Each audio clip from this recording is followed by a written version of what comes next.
नाचनवेल स्मशानभूमी वैकुंठधाम परिसरात निसर्गमित्र देविदास थोरात यांनी आषाढी एकादशीचे औचित्य साधून स्वखर्चाने श्रमदान करत स्मशानभूमी परिसरात वृक्षारोपण केले।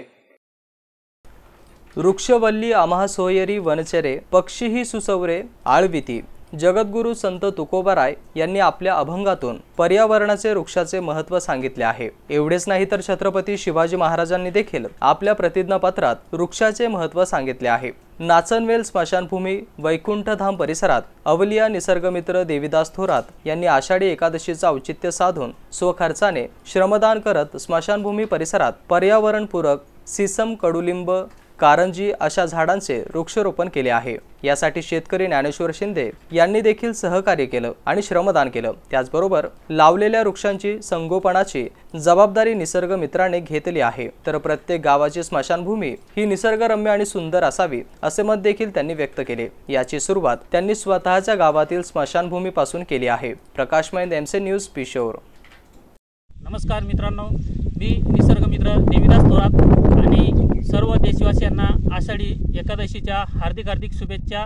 आणि वृक्षवल्ली आम्हा सोयरे वनचरे पक्षी गाते आळविती सुस्वरे असं संत तुकोबाराय महाराजांनी या ठिकाणी 400 वर्षापूर्वी आपण सर्वांना या ठिकाणी संदेश दिला, पण मात्र अजूनही आपण या ठिकाणी जागृत झालेलो नाही।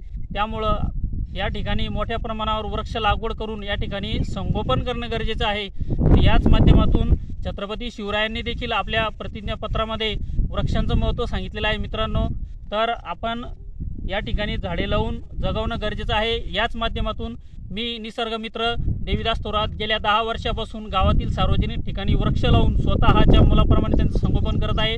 आणि आज आषाढी एकादशी निमित्त या ठिकाणी स्मशानभूमी परिसरामध्ये या ठिकाणी सध्या मी आहे आणि आज याच शुभ दिनी मी वृक्ष या ठिकाणी लावलेले आहेत। नमस्कार, मी निसर्गमित्र देविदास थोरात आणि आज संपूर्ण देशबांधवांना आषाढी एकादशी निमित्त हार्दिक शुभेच्छा। पांडुरंग हरी।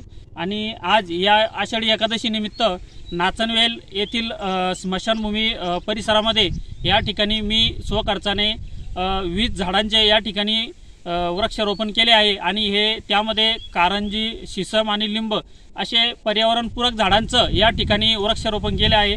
आणि मी स्वतः या झाडांचं या ठिकाणी संगोपन करणार आहे। आणि या अगोदर जिथं लावले त्यांचे मी संगोपन निश्चितच केलं आहे। या अगोदर या ठिकाणी झाडं लावण्यात आली होती, परंतु अतिवृष्टीमुळे नदीला मोठा पूर आला, त्यामुळे त्या झाडांची नुकसान झाली होती। त्यामुळे खचून न जाता पुन्हा या ठिकाणी स्वखर्चाने झाडं आणून या ठिकाणी स्मशानभूमी परिसरात या ठिकाणी लावलेले आहे।